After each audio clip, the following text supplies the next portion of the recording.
Hey guys, welcome back. In this video, well, I'm in the Jeep. We're ready to head off. I have the car trailer behind me and I'm buying a car. What type of car? It's a Mark 1, but keep watching to find out what Mark 1 it is.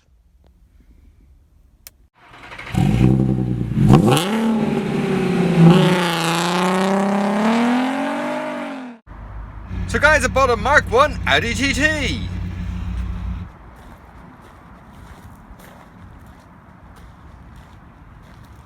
I bought the Audi TT with the 225 horsepower BAM engine and the quattro gearbox. So I'm just going to lift up the bonnet. Lovely plastic engine cover. So 5 valves per cylinder. It's a 4-cylinder engine. And how do you know it's the BAM engine? Well, it says it on it. You look very carefully just there. It says BAM. So the BAM engine comes with the 225 brake horsepower, which I've never had anything above probably 130 horsepower. So this will be a lot of fun to drive, and can't wait. Also, how you know it's the BAM engine, or at least the 225 horsepower engine, it'll have twin exhaust pipes. If it has the 180 horsepower, it'll only have one exhaust pipe just here. But can't wait to try this. So overall impressions, yeah, this was the cheapest Audi TT that I could find on the internet in Ireland, and with COVID restrictions and not being able to drive anywhere, this was the closest one to me that I could also find. Now there are cheaper ones, but they're all breakers. This was actually one that had been NCT'd, been put up for sale. The NCT has run out, so it does have to be NCT'd, but I'm delighted with it. Yeah, it needs a bit of clean, needs a bit of TLC and all that. So it needs all the fluids, everything changed on it. So it needs a full, decent, heavy service, maybe even the timing belt changed, but absolutely delighted with it. So one thing you notice when you open the door, the window should drop down ever so slightly. Mine doesn't. So that needs to be changed. But full grey leather interior, rear seats which are totally pointless unless you have no legs or arms or a head. But yeah, it's lovely inside. Okay, so now inside the car, and yeah, so definitely when you're sitting in it, it's small, compact. Yeah, not really sure what to say. So one thing that I noticed straight away is when you sit in this pillar here, which is like your A pillar going all the way back to your B pillar, it's big and chunky. There's not a lot of room between here and here, and yeah, there's a kind of quite a large blind spot. But the previous owner said you actually get used to it, you don't even notice it after a while. So that's pretty cool. One thing is that you really do notice is this circle with dots on it. It's everywhere. So that's the center for the airbag. It's on the door handles, the door pull. Even the gauges have it. The pods have it. The shifter has it. Even this handle here sort of has it. You know, you see little bits everywhere. But I still love it. I think it's actually a really cool car. So behind the TT is your radio, aftermarket radio, but that's pretty cool too. I don't mind that. This is the fans. The fans are weird. So oh yeah, they even have all the little circles in it. So it's like literally someone just went mad and just put circles on everything. If I can have circles and put more little circles in it, I will. But yeah, so you push in the fan for turn it on. Pull it out for off, and you go left and right, obviously, to turn up and down. Heat, the same this one. So you don't actually, there's no big dial to twist all the way around, which is kind of weird, but I think I'll get used to it. Also the fans are a bit weird as well. So like that's down to your feet, that's up to your face. Then this is another vent one, and by the time the owner were looking at it, I think we worked it out that one of these is up and one of these is to your face. So I think this is your face, but there's another vent just up here. I think that's more air to come in. Just kind of a weird quirk of the TT. The mirror always looks weird because they're just so small and round, but that's still okay. Yeah, like it has everything that I can think of. Like it has your heated seats. Again, they have all little circles on it. When you twist the dials, these light up to show how hot or cold your seat is. And push that back in. It has your cruise control, wipers, more buttons. So what do I think of the car? Absolutely love it. It is brilliant. Although it's called an Audi TT, I still think all they really are is the next generation of Corrado.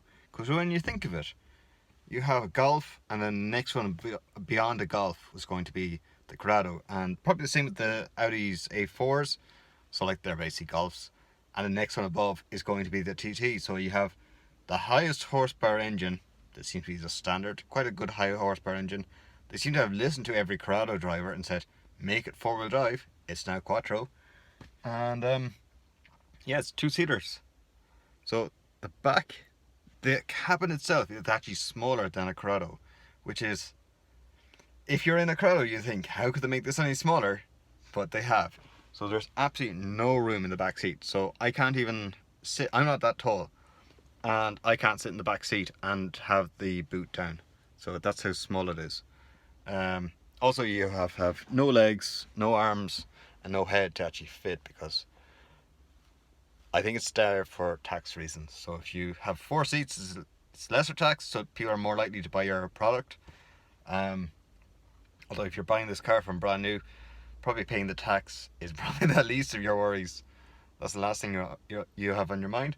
I love it. I love the leather seats. Originally I did want black leather, and I was kind of gone off this car. I didn't really want the grey, but the grey is actually caught on to me. Like, I've actually really like it, because I think the black interior would just be too dark. In saying that, I might go with a black interior, but I know it's carpet, everything has to be changed, but there's people breaking TTs, and it might be easy enough to find a full interior, but at the moment, really like it. So there's loads of little problems. Yeah, the car is the cheapest car that I could find on the internet that's within my radius that I could travel with COVID restrictions and within my budget. So I bought the cheapest one I could find, because, hey, YouTube, fun to make videos. So one of the first things that's driving me mad when we first got in the car, I think it was one of the first things I noticed, when the window switches are just behind here, when you press down, the window has no problem going down, and when it goes back up, it goes up, down, up, down, up, down, up. So apparently what's wrong with it, it doesn't know where home is. So you have to reteach it, because the battery is probably disconnected, you have to teach it where up and down is. Don't think that's really that difficult to do, but I've had numerous fights with this window trying to get it to go up. It's now up, and I'm going to fix that. The other thing is, when you open the window, it should pop down a little bit, and then when you close the door, it should just pop back up again. What I've read is, it's not actually important for this car. If you lived in Germany and there's certain roads that have no restrictions to speed limit, the Autobahn, apparently at high speeds, at over, I think it was like 150 kilometers an hour or 200 miles an hour, whatever you want to call it, 100 miles an hour, it whistles. So probably won't be doing that speed, so it's kind of irrelevant whether it's more of a gimmicky thing than anything. What else was there? I think I have to change every single oil in the car, because this car hasn't been serviced in ages. Probably it's sat up for about over a year, and before that it's done very little mileage, but also hasn't had a decent service in ages. So service, there's a water leak, so the back window was full of water, so there is a water leak somewhere in the car. Don't know where it is. What else was there? I think the front suspension, one of the arms for like the A arms at the front, or wishbones, whatever you want to call them, one of them has cracked bushes, so that's to be changed as well. So loads of little tiny things. Oh, also, if you turn on the radio's on all the time.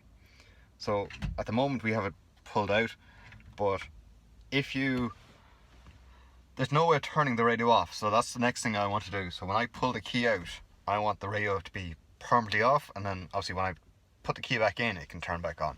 But yeah, like, you can just turn the radio off by pressing a button there, and it'll turn off. But it's something to remember every time, where I just prefer pull the key out, radio turns off. Nice and simple.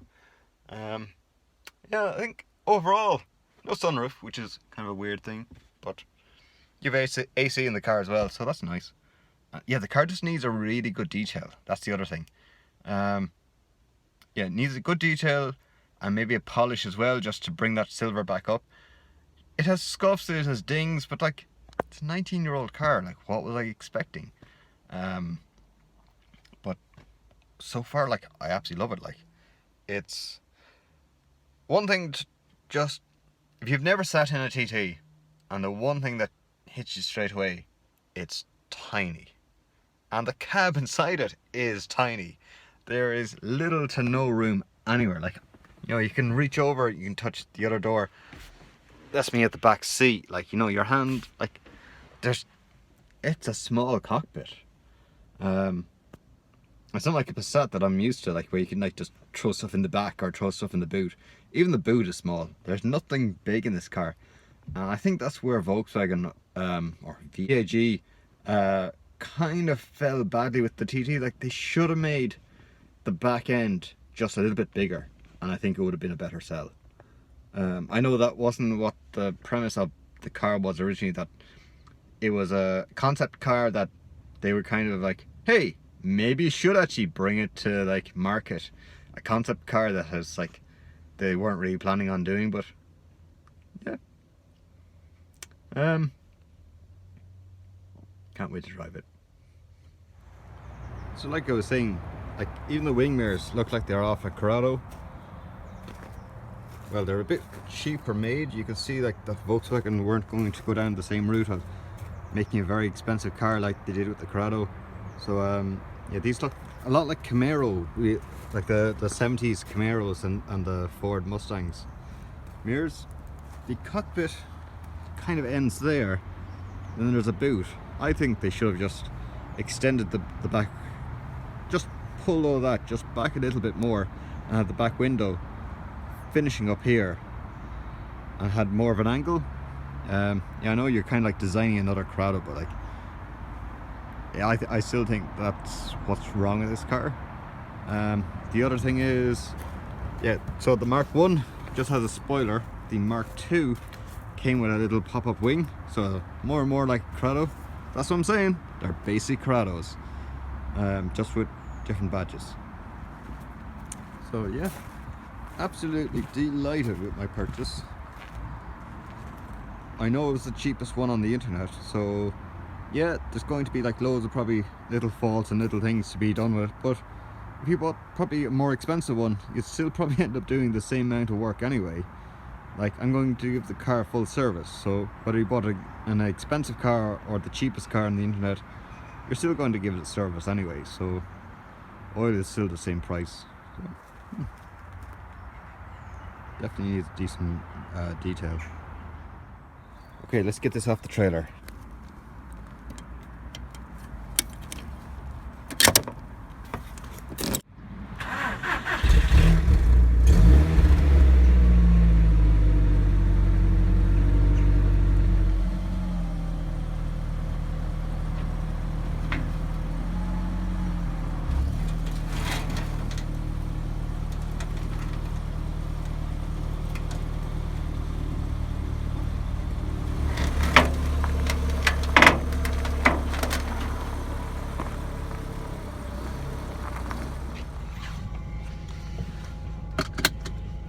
This is Brent.